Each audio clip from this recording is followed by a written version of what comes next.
Market research is all about filling the gaps in what you know and getting answers to any questions you may have. Ultimately, you want to be in a position to make the best decision you possibly can. So what sort of information are we talking about? There are two main sorts of information. First, there are numbers and statistics. This is known as quantitative research.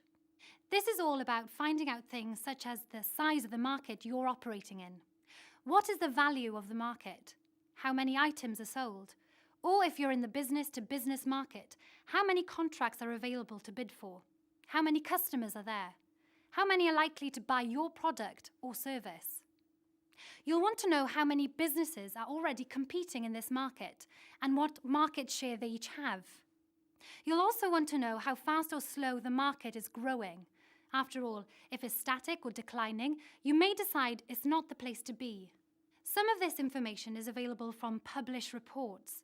There's more about the various sources of this type of information in other sections of this guide. Check it out. Sometimes the published data won't give you enough detailed information. In this case, you may want to conduct your own research using surveys or questionnaires. For example, if your business is designing websites, you may want to conduct a short survey with local businesses to find out how many of them have a website and how often they change the design.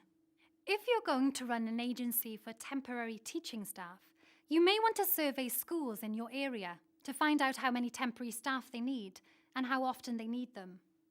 The second sort of information is qualitative research. This is based on attitudes and opinions and is used to find out what your target customers think and feel about your idea or product or service. You can gather qualitative data through in-depth interviews with individuals or by having focus groups with several customers taking part in a discussion.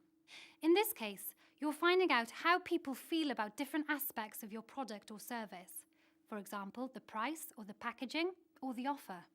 You may want to find out where people would expect to buy and also what their reasons are for choosing one product or supplier over another. Again, there's more about how to do this sort of research in other sections of this guide. You can find out what sort of questions to use and how to structure your research. Both types of research provide valuable information. Ideally, you'll want to use a mix to get a reliable picture of the market. Remember, you're gathering information to help you make a better decision, so keep focused and